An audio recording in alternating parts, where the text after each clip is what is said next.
Good evening. We're ready to get started. This is Maseches Eruvin, Daf Kuf. Baruch Hashem, we made it into triple digits. A big schus. Big schus.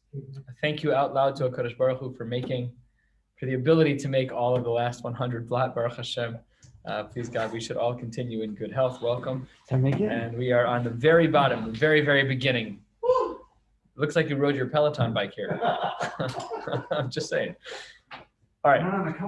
So we are on the we're at the Mishnah on the bottom of Tzadi Testament Bays. A new Mishnah, 4 lines. You can't take this guy anywhere. We're 4 lines from the bottom of Tzadi Testament Bays, and here we have a new Mishnah. Today we'll be learning some Eruvin sugyas, and as well we'll be learning some very, very important hashkafa gemaras Lagabe, the realm of Tashmish Hamita and the mitzvah of Ona. But first, let's get through some of the Eruvin material. The Mishnah opens as follows. Elon, if you have a tree, Shahaya Mesach al Haaretz, it is leaning over on the ground. Imagine a willow tree, right? Where the branches, they droop down significantly, such that it kind of creates this little circular donut shape of open space around the tree, because it's branched out and over, so there's an open space under the leaves. So says the Gemara, in such a case, if it's Mesach al Haaretz, im ein nofo gva min haaretz shlosha tvachim, if the branches, they are literally, they're hanging low enough that they're within 3 tvachim from the ground, then metaltal and tachtav, then the ring of open space around the trunk, but within the leaves of the trees that are hanging over, you're allowed to carry there. Sharashav gavoin min haaretz gimel tvachim. If you have roots that are growing out of the ground that are 3 tvachim tall, lo yeshev alein. Tonight we're going to be spending a lot of time talking about this din as well, which is what we know as hishtamshus be'ilan. We're not allowed to use a tree on Shabbos if it's above 3 tvachim. Take a look at Rashi, 2 lines from the bottom. Rashi says, lo yeshev alein tekevan degvoin shlosha, because the roots are 3 tvachim tall. Ki'ilu chashive, it's as if they are chashuv be'im hishtamshin be'ilan. Namely, the din of hishtamshus be'ilan begins at 3 tvachim. L'may nafkamina, a tree stump that's less than 3 tvachim, you can sit on it, you can stand on it, you can jump on it. 4 tvachim, muksa, not allowed. Hishtamshus be'ilan. So this is the minimum threshold and a primary marimakom for this din. Opens the Gemara. Amar Rav Huna bered Rabbi Yoshua.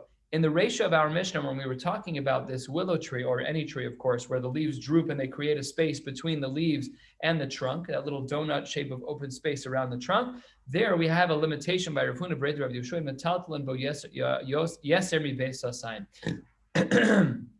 Excuse me. It's only true if the space that is within the tree is less than a beis ha'asayim. My taima, turning to the top of Daf Kuf, Amud Aleph, Baruch Hashem, Mishum dahabe dira shetashmisha le'avir. The reason why is because this space was intended to be an outdoor space. Rashi says, Mishum dahabe dira shetashmisha le'avir, eina ladur batamid. It's only meant to be used by those who are outdoor people. It's not meant to be a space to live, and therefore we have limitations. So limitation on the initial din of the Mishnah, yes, if the leaves and branches droop in such a way where it creates a space, a cavity between the tree and the trunk, you can carry there as long as it's not beis ha'asayim. Back to the din, which will cover much of this page. It says, Sharashav gavon min haaretz. We said that if there are tree branches that are at least 3 tvachim off the ground, then they are problematic. Yitmar sharshe ilan habayin milamala mishlosha litoch shlosha. Let's say that you have something that's growing, and it grows to 4 tvachim and then droops back down again. So what do we follow? Do we follow the peak, or do we follow the lower part of the branch that's now drooped down? So this apparently is a machlokas in the Amoraim. Rabba Amar muter lishtamish be'ilan. Rabba says no problem. Rav Sheshes Amar asar lishtamish be'ilan. Rav Sheshes says you're not allowed to use that tree. That would be the isser v'ishtamshus be'ilan. And here are their respective svaras. Rabba Amar muter lishtamish bahen. Why does Rabba say it's muter to use a tree? In this case, again, the tree from the ground, 0, 1, 2, 3, 4 peaks, and then comes back down below 3. So in such a case, Rabba says it's muter. Rabba Amar muter lishtamish be'ilan. Techol pachos migimel de'ara arahi. As long as the branch, as it curves down, is within 3 tvachim of the ground, that is treated like ara. It's treated like the ground, and therefore no problem at all. Not dissimilar to our Mishnah. where we saw in our Mishnah that when the branches of the trees come down, it counts as a mechitza. It counts as some type of enclosure.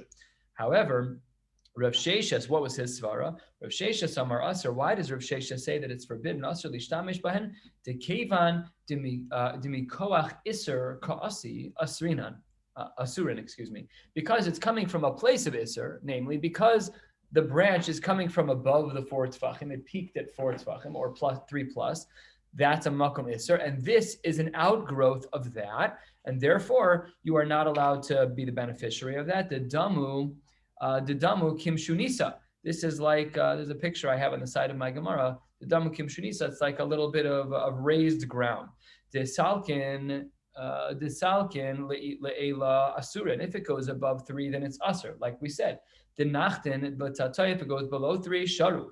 Then what if it's at the side? So this case of mishunisa, that is plukta de Rabbi v'Rav Sheshes. Another case, v'chein anigra. This is true about a case where anigra is a case, and Rashi explains this at some length, where let's say, for example, you're walking through a creek.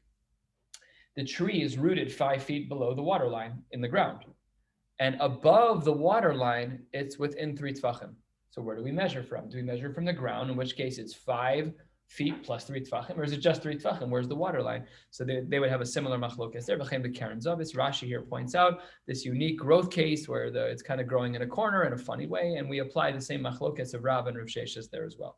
Story time. 3 lines before the wide line. There was a tree, a dekel, that belonged to Abaye, and it went through his.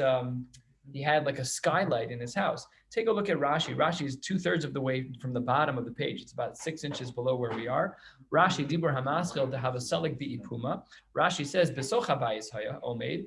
It was in his house. It's a tree. It's a tree plant. Ve'ola derech pi aruba lemala min hagag pachos migimel. Similar to the case of the anigra of the water, where we said that the tree was rooted 5 feet below the water line and it just protruded above the water just a couple of tefachim. Here, the plant is at the bottom of the house, on the floor level of the house. It grew through the aruba, through the skylight, and then it only was within 3 tefachim of the roof. So there, what's the din? Also, l'kamei de Rabbi Yosef, v'sharale. They went to Rabbi Yosef. Abaye was a Talmud of Rabbi Yosef. We've seen this many times where Abaye would answer for Rabbi Yosef when Rabbi Yosef would forget something. So there, we know that Rabbi Yosef, in this case, was still well. V'sharale, he was matir. So Amar le Rav Acha bar Tachlifa, he says, the sharalach, you saying that it's mutter, ki Rabba sharalach. It seems to be like you're following Rabba, who was lenient in such cases, right? Remember, he was a lenient in the case of Anigra. He was lenient in all the previous cases that we saw. Rabba was mutter. Says Gemara, pshita. That's not difficult to assess. What was the case? The case was identical to the case of Anigra. Of course, he paskins like Rabba. So says the Gemara, no. Ma'u detema, first of the wide lines, a third of the way down. Ma'u detema filu the Rav Sheshes. Maybe even in the case of the house, maybe even Rav Sheshes would agree where the tree was inside the home of Abaye. Why? Because of a svara that we've seen, though with different applications earlier in the Masechta and in Maseches Shabbos as well, that Beisa Keman Demali Dami. Maybe the house is treated as though it's totally full. And if the house is treated like a solid object, then the protrusion of the tree through the skylight is basically like the tree starting at the skylight, because Beisa is Keman Demali Dami. It's a halachic svara. So if that's true, then maybe Rav Sheshes would be matir, velishtamesh bepachos migimel samach lagag, and maybe Rav Sheshes would say this is a regular case of gimel tefachim from the ground. It's not a unique case in a house, because a house is based on command mali dami. Kamash malan, that Rav Sheshes would argue here as well. He does not assume that it's based on command mali dami, and therefore he would argue even in this case, and that's why Rav Acha bar Tachlifa felt it was necessary to highlight that Rav Yosef was paskening like Rabba, because there was another way to say that it was like Rav Sheshes. So now we're saying that we pasken like Rabba. Second line of the wide lines. It's not. We learned in our Mishnah, if you have roots, a tree stump that's above 3 tefachim, you're not allowed to sit on them. This, we're actually talking about a plant in this case. You're not allowed to use them. Hishtamshus be'ilan. So says the Gemara, hey chidami. I don't understand the case. Idolo hadre kipe, if the tree doesn't branch back down, so then pshita that would be the problem. If it's just protruding up 4 or 5, 6 tvachim, just pointing straight up, so then of course it's going to be usher. That's ishtam shus beilan. Elalav afal gav the hadre kipe. Maybe it's even though that it's bending back down within 3 tefachim. Says Gemara lo olam de lo hadrikibe. Really, it never came back down. Kamash malan the afal gav did sido echad shavela aretz. So here's what we're dealing with. Instead of there being a level playing field, the field is actually slanted. And let's say you have a tree stump that on one side it's level with the ground, and on the other side it's multiple tefachim. Well, which side do we look at in order to establish the tree? On the left side of the tree stump, it's flush with the ground. On the right side of the tree stump, it's 4 tefachim from the ground. So where do we say the Isra of Ishtamshus Be'ilan? Do we look at one side or the other? Does one side trump the other? And in such a case, says the Gemara, Afal Gav Detzido Echad Shaval Aretz, we're still going to say that it's problematic. So therefore, once you have any side of a tree stump of a tree that is elevated to 3+ tefachim, then the din is that it is considered to be Ishtamshus Be'ilan, even though the other side may be flush with the ground. You're not allowed to sit even on that side. 2 dots, almost halfway down. Kuf Amud Aleph, says the Gemara. Tana Rabbanan. Shar she'ilan shegvos min ha'aretz gimel tefachim, o sheyesh chalal tachtehen gimel tefachim. If you have shar she'ilan, you have tree branches that are at least 3 tefachim, or a space underneath them that is 3 tefachim. Afal pi shetzido echad shaval ha'aretz, the din that we just learned. Even though one of the sides may be closer to the ground, less than 3 tefachim, harei lo yeshev alehen, you're not allowed to sit on it if it's a tree stump. Lifi she'ein olin be'ilan, because you're not allowed to go on a tree. Ve'ein nitlin be'ilan, you're not allowed to hang things on a tree. Ve'ein nishanin be'ilan, you're not allowed to lean on a tree. Nor are you allowed to go up in a tree before Shabbos and stay there for as long as you wish. You're not allowed to do that either. And then adds in the Gemara, echad ilan ve'echad kol behema. This applies both to trees and to animals. A similar hishtamshus concern that we're not allowed to sit on animals. We know we're not allowed to ride an animal out of the concern that you may end up finding a stick, that you're going to break off a stick. Okay, whatever the concerns are. Some of the poskim speak about this in regards to ownership of pets on Shabbos and how to deal with them as it relates to muksa. Either way, in this case, they're made comparable, the tree and a behema, that they have equal isser of hishtamshus. Aval, says the Gemara, bor, if you have a pit, siach, uma'ara, the gadar, these natural types of growths on the ground, metapes va'ola, metapes v'yord, you can climb up them, you can climb down them. There are no halachic problems with that on Shabbos. Ve'afilu hein mea ama, even if it's a long schlep, that's not a problem. This gets into the shaila of exercise on Shabbos. Is there a maximum? Is there a minimum? What's considered exercise? Had it been that we were wearing our Apple Watches on Shabbos, then a couple of years ago, I went water skiing. I have an Apple Watch with all the, yes, of course. I know you like swimming on Shabbos. No Eruv on a boat. So I have my Apple Watch with 0 notifications, and I was in the water, and it asked me if I was exercising. So I broke a threshold, apparently, because I'm out of shape. I probably water skied for 8 seconds, and my Apple Watch is like, okay, your pulse is 160, so I can see that you're exercising now. Very good. So what's with the 100 amos? So the point is that we don't care how far it is. Now, the post can write that you're not allowed to exercise it with intent on Shabbos. You can go walking like a spatzir with a friend, but you can't walk for the sake of exercising. That's not allowed. Either way, separate sugya. Middle of the page, let's continue. Tani chada im Allah mutter le'reid. If a person were to go up in a tree, they are allowed to come down. The tani chada aser le'reid. Another brisa says that you are not. So that's a stira. How do we answer that? Well, there's going to be a whole variety of answers here. Here's answer number 1. 2/3 of the way down. Lokasha. Kan mi be'od yom, kan mi shecha shecha. One person who went up during the day, he's allowed to come down. The person who went up mi shecha shecha, he's not allowed to come down. Another way to solve the contradictory Mishnah is Braisos about whether or not you can come down. Really, both of them went up after Shabbos started. One person climbed the tree thinking that it wasn't yet Shabbos, and one person climbed the tree knowing that it was Shabbos. So the person who climbed up thinking that it wasn't Shabbos can come down. The other guy, you're a Russia. What are you doing? You're not allowed to do that. You have to stay up in the tree. Yet another answer. Really, both of them were b'shogeg v'hacha, and this is a Shas concept. We'll see this in a lot of the Bavas. We've seen it before as well. The kanso shogegatu mezik kamiflagi.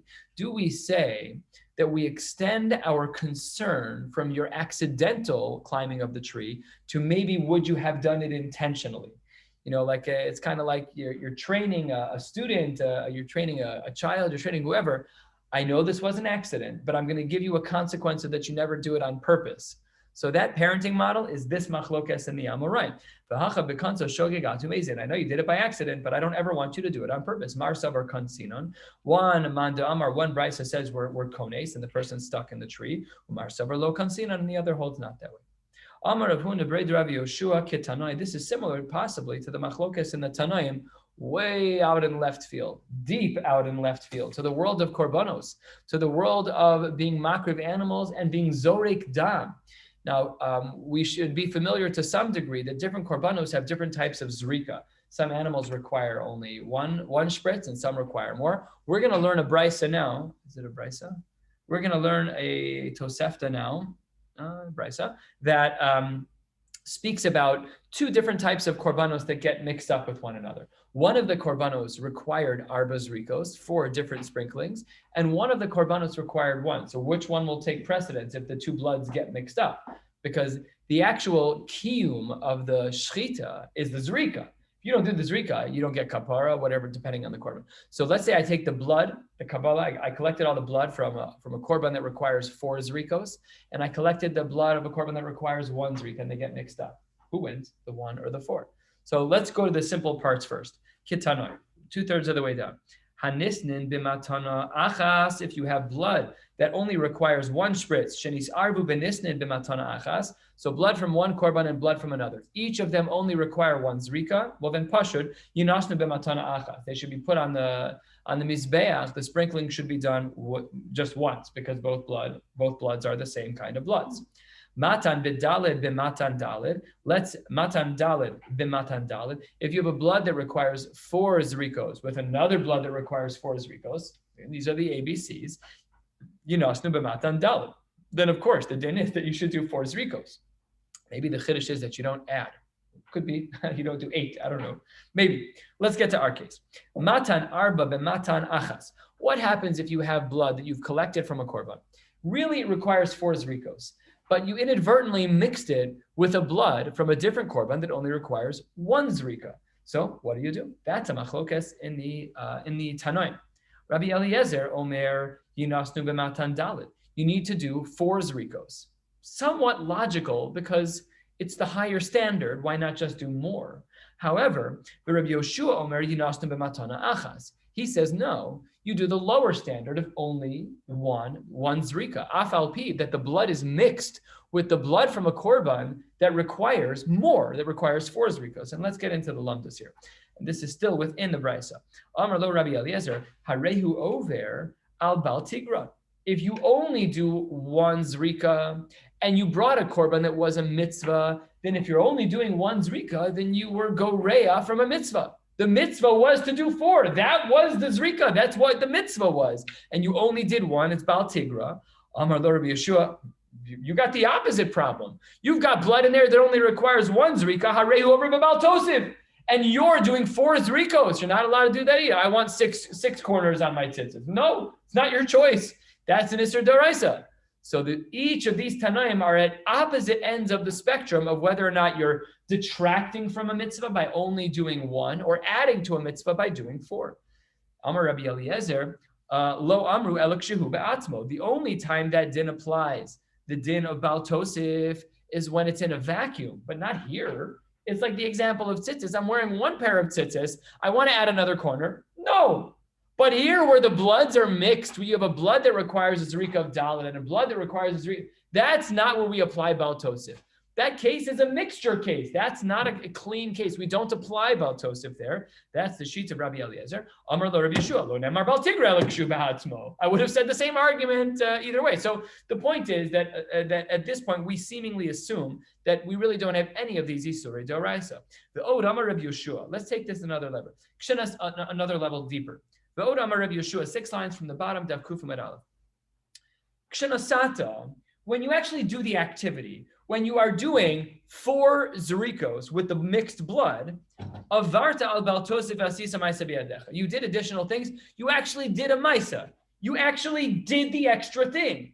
However, kshalona sata, when you don't do the extra zrikos for the mixed blood, you only do 1 of the zrikos, avarta al Baal Tigra, but Fine, but you haven't done anything. This we know that Chachamim are allowed to be ma'akir davar shebetorah b'sheva al taseh. This we know is a famous principle that the Chachamim are allowed to uproot a din deoraisa b'sheva al taseh. L'dugma, second day of Yontif, the last day of Pesach. Everyone in Eretz Yisrael is wearing tefillin. We Americans, we chutznikim, no. Why not? There's a in the Torah. There's a mitzvah to wear tefillin on that day.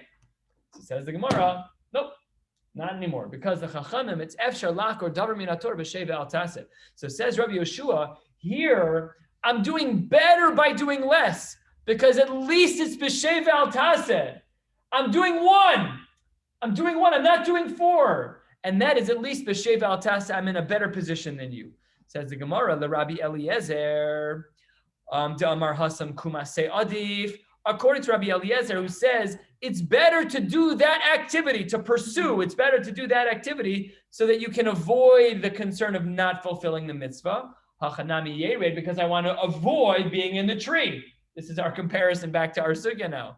Just like Rabbi Eliezer said, I'm going to do the four because I'm afraid to only do the one and remain be'isser. So too, get down from the tree so that you don't remain be'isser. And the opposite is also true. Rabbi Yoshua Damar Hasam Shevel Tasta Adif. According to Rabbi Yoshua, who says it's better to only do the one.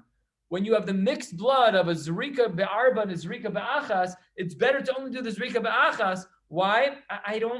I'm afraid of what might happen if you do the extra. Hachanami lo yere, don't go down. I don't want you to do the extra. Stay where you are. Don't do more things wrong. Just stay.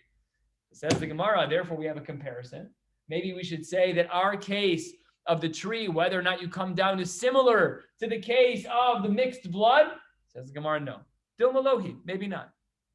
Maybe Ad Kan Lo Kama Rabbi Eliezer Hasam Kumase Adif. Maybe the only reason why in the case of the mixed blood, why we do 4 zrikos, by the Kum Ve'aseh, we do more, according to Rabbi Eliezer, Ella de Ka'avid Mitzvah, because there, L'chol HaPachos, for the molecules of blood that are mixed in there that are from the Zrika B'Dalid, you're doing a mitzvah of the Zrika B'Dalid. However, here, Aval Hacha D'lo Avid Mitzvah, you're not doing a mitzvah here. The cases are not comparable. The case of the Zrika is a mitzvah. This is not a mitzvah. So then I would not say over there to stay up to come down from the tree. Hachanami lo yered. Should stay where you are. Stay put. The cases are not comparable. And on the opposite spectrum for Rabbi Yoshua, the inami, or we could argue the opposite by Rabbi Yoshua at least. Ad kan lo kama Rabbi Yoshua hasam shevel tasa adif. The only reason why Rabbi Yoshua said that we should only do 1 zrika instead of 4 with the mixed bloods is Ella, because turning to the top of Kuf Medbeis, Ella deloka avidisura. I'm not doing anything wrong. Aval hacha, but here the avidisura sitting in the tree, that's not allowed.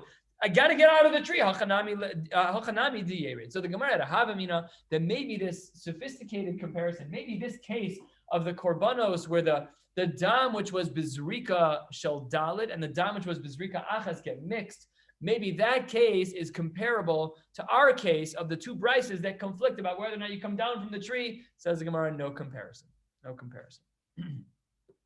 Good. 2 lines from the top, second line. Kuf Amid Beis. Says Gemara, Tani Chada Echad Ilan Lach ve'Echad Ilan Yavesh. The same dinim would apply both by a tree which is moist and both by a tree which is dried out. The Tanya Idach, another brisa argues,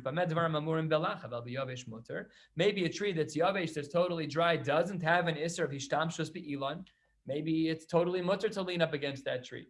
We know when trees are dead. You look at the tree, it's bereft of life. You've seen sometimes parts of trees where they're totally dead. Okay, so if that's the case, which Bryce is right? Do we say that both the tree that's moist and the tree that's dry are both part of Hishtamshus Be'ilan, the Isser D'Rabbanan of utilizing a tree on Shabbos? Or no, would we say that it's only Belach, but had it been Yavesh, that it's mutter to you? Says the Gemara, 4th line, Amar Rabbi Yehuda lo kashya, kan b'she gizo machlev, kan b'she ein gizo machlev. It depends. If you were to, let's say, break off a branch and the tree would grow back, then you know you did something wrong. Says the Gemara, well, why would you call gizo machlev Yavesh karis like? If the tree is Yavesh was implied dead. But this is not a dead tree if the tree is growing back. So it says the Gemara, you're right. That distinction between the brises is unacceptable. Elolokashia can be mosachama, can be mosag shamim. It depends on what time of year it is. During the mosachama, you can really tell what's going on. Mosag shamim, it's a little more difficult to tell, and that's the distinction between the brises. The mosachama. Nitre pere, but maybe we should have the Meforshim explained this way. But bimosachama during the summer, maybe we should have a gzera derabanan of hanitre pere, that there are still some fruits there that may separate. Says the Gemara that they're like a pere. There are no fruits on the tree for you to even be concerned about that. Okay, I have a hakanatre kinse. Some twigs, some sticks are going to break off the tree. Says the Gemara, there aren't any. Big duda, the tree doesn't have any of those. It's a tree that's stripped of all of those. Aini, is that true that with a tree that's stripped of all of those, there's no Isser Derabanan of Ishtamshus Be'ilan? Wait a minute. V'harav ikla le'apastia v'aser big duda. He went to this city of Apastia and he said, you're not allowed to use a tree that's big duda that has none of these twigs. So which one is it? Is the tree that's big duda mutter l'ishtamshus be'ilan or aser? Says the Gemara, no, that was different. That case of Rav was with that Rav Bika Matzah, the Gadar Bageder. He saw that people were being overly lenient, and he was coming into, it's like Poritz Geder Yishchenu Nochash. He was trying to make sure that people weren't going to do anything wrong. So he had to, if you take a look at Rashi on the 6th line of the page, Rashi says, Dibur Hamaskil Bika Matzah, he found a gaping hole. Klomar, Einan B'nei Torah. They were not B'nei Torah, Sheyedu Lihizahir Kibika, Zu, She'ein Lo Shomer, Ve'akol Parutz. The concern was that they didn't know what to do. So when people are Amoratzim and they don't really know what they're doing, I shouldn't say Amoratzim, here the language is B'nai Torah. When they are not B'nai Torah and they are not, we're afraid they're going to make a mistake, so then you got to be more strict. Okay, next two dots. Last of the short lines, Daf Kufa Mebeis. I really hope we make it to the end of the page. If not, we'll have to pick up tomorrow night. Says the Gemara, Omar Rami Bar Abba, Amar Rav Asi, Asr La'adam She'halach Al Gabi Asavim B'Shabbos. You're not allowed to walk on grass on Shabbos. Mishum Shene'amar, as the pasuk says, Va'at B'Raglayim Chote. To go into the grass, you are a sinner. Tani Chada, we have one brisa that says Mutar Leilech Al Gabi Asavim B'Shabbos. One says you are allowed. Tani Ida Chaser, Machlokes in the brisas. Whole bunch of answers. Answer number one: Lo Kasha Habalachim Habiyaveshim. It depends if the grass is moist. Versus if the grass is dry. That's one distinction to be made between the brisas. Really, all of the grass that we're talking about in both brisas is moist. Velokashia can be mosachama, can be mosag shamim. It depends if it's in the summer months or if it's in the winter months. Maybe both brisas are really talking about the summer months. Velokashia the same misane. It depends if you're wearing shoes or not. Maybe it's going to get stuck in your toes as you walk. So if you're not wearing shoes, it's worse than if you are wearing shoes. Really, you are wearing shoes. But in the bottom of your shoes, there are protrusions like cleats of sorts, something with protrusions on the bottom of your shoes, which stam should be a problem. You can walk on cleats on the ground. Why isn't that Karesh? You're preparing the ground for planting. Or why isn't it mash for gumos? You're flattening things out. My baseball cleats, when you walk on dirt, perfect footprint every time. And that should be also to wear on Shabbos. Good Shiloh. We have to figure out in the Rishonim what's going on here. But that's a distinction to be made. If you are wearing shoes, but some shoes are allowed and some shoes are not. You cannot walk on the ground when it's the Islay Ukse. The Lesle Ukse, but when your shoes are flat on the bottom, like most of our shoes are, so then that's not a problem. The poskim ask in these types of cases, what about when your shoes leave a very specific shape?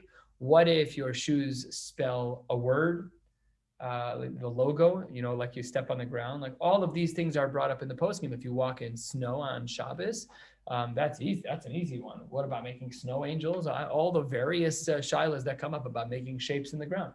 As a general rule, we assume that it's a davar, unless it's a davar shemiskavim, that's not allowed. But if you're just walking the shul, and it happens to be that every time you take a step, it says the north face on the ground. Okay, that's not a problem. What are you supposed to do? That's what the shoe is. Expensive shoes. What? It says North Face on the bottom. You're wearing too expensive shoes. That's a possibility too. Yeah, you should buy cheaper clothes. Okay, the last one. Really, both of the shoes have these type of protrusions. The less depends how long the grass is. Nowadays, the kaimalan Reb Shimon. This is a throwback. We hold like Reb Shimon. Which Reb Shimon is this? Yeah, davar she'en miskavin. Davar she'en miskavin is mutter, and therefore kulhu shari. Your intention here is not to do anything wrong. Halacha l'maisa, the Bir Halacha has an arichus about this in regards to walking through grass on Shabbos, and the conclusion is as follows.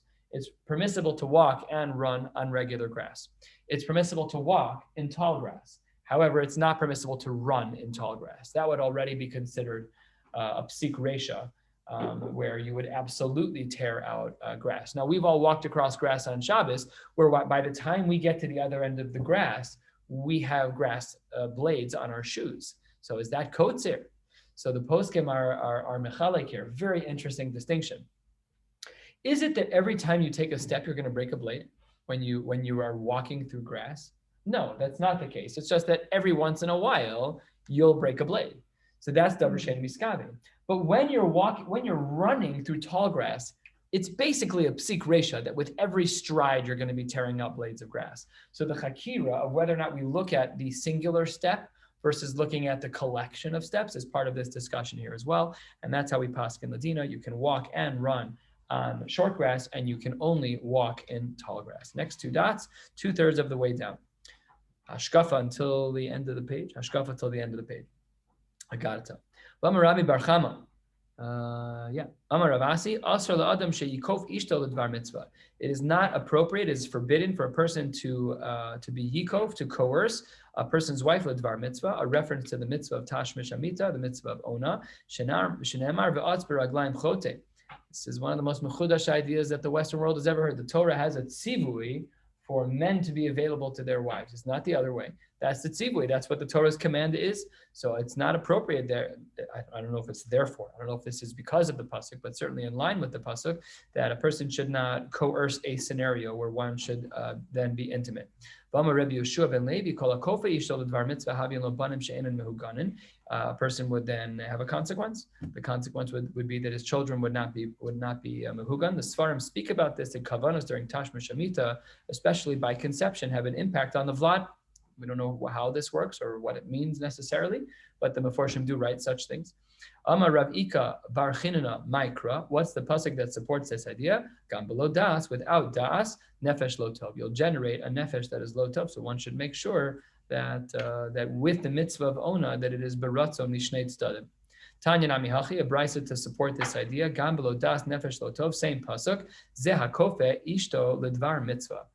What does the brisa say about the rest of the pasuk? Be'atz beraglayim chote. What does that pasuk mean? We used this pasuk be'atz beraglayim chote about 10 lines ago to teach us about the potential isser of walking on grass, according to some of the brisas. Says the Gemara, Ze'abol v'shona. This is someone who has tashmish amita twice in a row. So says the Gemara, Eini, we learned this. We learned this here in Daf Yomi together. This was in Shabbos, right? Nope, no, it was not. We learned this in Maseches Nida, before the new cycle.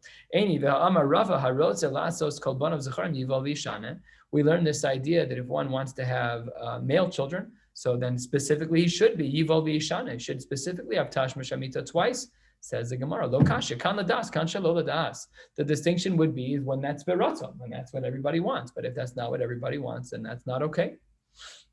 The Meforshim in the Shulchan Aruch speaks about this in Orach Chaim Siman Reish Mem, about the Kedushas Tashmish Amita, about the frequency of Tashmish Amita, depending on your profession. People who are at sea, I believe it's at 6 months. If you watch Kamalim, camels, it's a different number. We're familiar, at least culturally, with the idea of the Onas Talmidei Chachamim, which is Milel Shabbos, Lilel Shabbos, different shitas. But the Tzad Hashaveh Shebahen is that it should be Beratzon. It should be Beratzon Shnehem. Continues the Gemara similarly. Amar Rav Shmuel Bar Nachmani Amar Rav Yochanan. Kol isha shetovas bala ledvar mitzvah.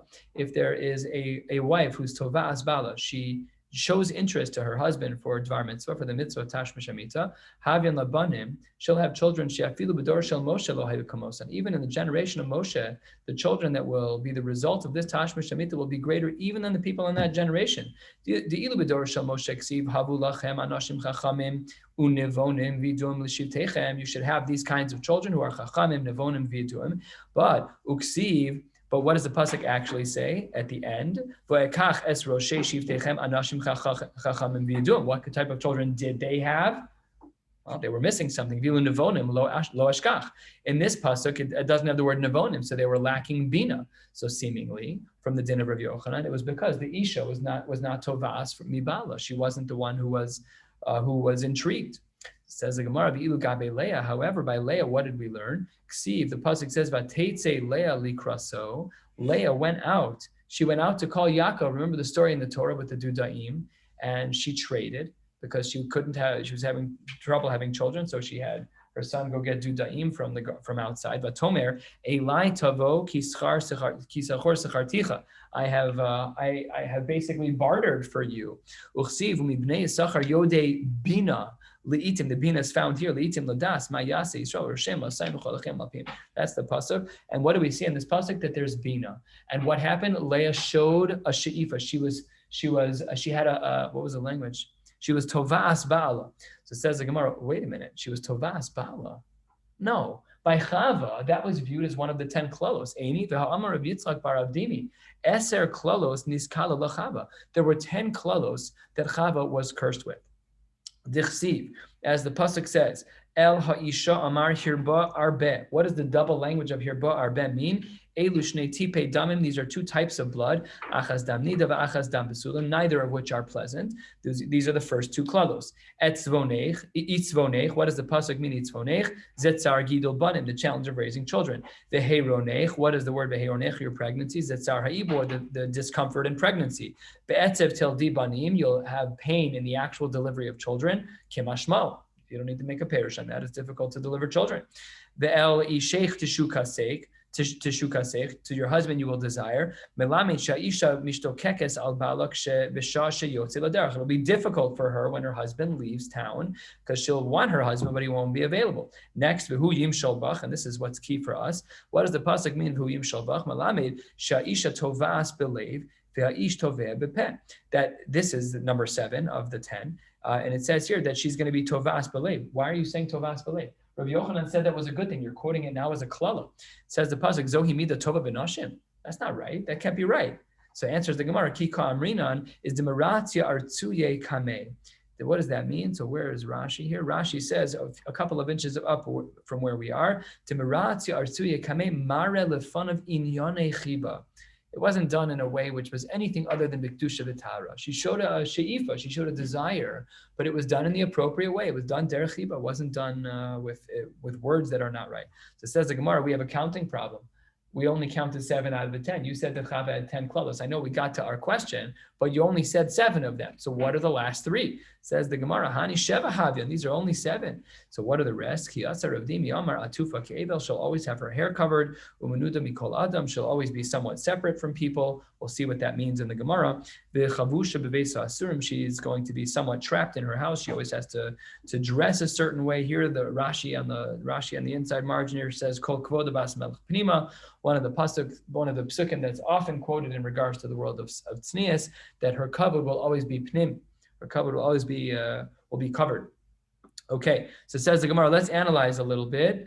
My menuda mikol adam. Number 9. What was number 9? Her menuda mikol adam shall be benidui. What does that mean? If you want to say that she has an isser yichud, well, that doesn't work. Ihu nami asr la yichud. He also has an isser of yichud. They have isser of yichud together. The isser of yichud applies to both people who are beyichud. You can't say that umenuda mikol adam is a din in yichud. That doesn't make sense. Ella, no. De asir la beitre is that a woman is not allowed to marry 2 men, because then we don't know who the children belong to. But a man can be married to 2 women. Ladino, we don't do it nowadays. Chemer ben Gershom and a whole bunch of other reasons. Ela dasir lebeitre, that she's not allowed to marry. So that's what menuda mikol adam means, is that she's not allowed to have more than 1 husband. The naseis, skipped a line. And b'masnisa tana, there's a source in the Tanaim that quotes a couple of other of the curses. More than 10. It says 11, 12, and 13. Megadela se'ar kililis. She will grow out her hair like the shade whose name is lilis, above my pay grade. The way that a woman will sit to urinate is similar to some animals and how they go to the bathroom. V'na says kar lebala. What does that mean? Take a look at Rashi, an inch above where we are. Kar lebala shehu lemala b'shas tashmish. This is also quoted in Siman Reish Mem. That in regards to the ideal application of Tashmish Shamita, it's done where it's the language of the Shulchan Aruch is hula mala vehi lamata. So here he is resting upon her, and that's what V'na says kar lebailas. V'idach. Why didn't the first Tana include these 3? V'idach, because he said these aren't bad. Hani sheva chula. These things are not bad. You're saying they're not bad things. I don't know why you're quoting them as the klalos of Chava. They're not bad things. The Amar of Chia. What does the pasuk mean when it says Malfeinu mi bahamos What does that mean? There are some animals that do that. Nothing wrong with that. What does the rest of the pasuk mean? What's the actual word here? Yes. Says the Gemara, Zetarnagol, this is like certain birds, certain animals. These are like animals that first appease and entice their partner, and only afterwards is their tashma shamita, is their intimacy. This next Gemara is a very well-known Gemara. Amar Rav Yochanan. Rav Yochanan teaches us something beautiful about nature. Ilmale lo nitna Torah. Had it been, God forbid, that we did not have the Torah, hainu lemeidin tznius michatul, we would have learned about modesty from cats. Cats don't defecate in public. Cats don't have tashma shamita in public. Rashi here says this. It's 5 lines from the bottom of the page. It does both. It goes to the bathroom privately and covers up its excrement. The gezel minimala. Rashi says here that ve'ein achas gozeles ma'achal chaverta. They don't steal food from one another. The arayos miyona. They are monogamous. They are monogamous birds. And the derech eretz, we would have learned what it means to be a mensch, mitarnagol, shemefais, ve'achar kach bo. Finishing the Gemara like we started, which is that one has to be a zaya mensch. It has to be done properly. It has to be done with the right hashkafa, the right emotions. Umay mefayesla, in regards to the tarnagol, how is the tarnagol mefayes? So the Gemara gives a seeming mashal, but you could extract a tremendous amount of beauty from this. Amar Yehuda Marav, hachi kamerla, zivinina lich ziga, dematu lich ad karech. If I open up my wings wide, they will completely cover you all the way down to the ground. I'm your protector. I'll take care of you. Lebasar hachi, lebasar, after tashma shamita, hachi amarla, he would say to her, lishmita say, lekarbala say, dahu tarnagola, let the head be torn off of that animal, isle velo zavina nalich, who's able to protect you, but doesn't. A beautiful idea in Ashkafa to make sure that the tone, the emotional and spiritual and relationship tones here are done right, in a way which is meaningful and special, and never in a way that isn't menschlach, and it's certainly without the coercion, as the Gemara spoke about earlier today. We'll stop right here at the end of the page, picking up tomorrow night with Daf Kuf Aleph, wishing you all a beautiful night. Yeah.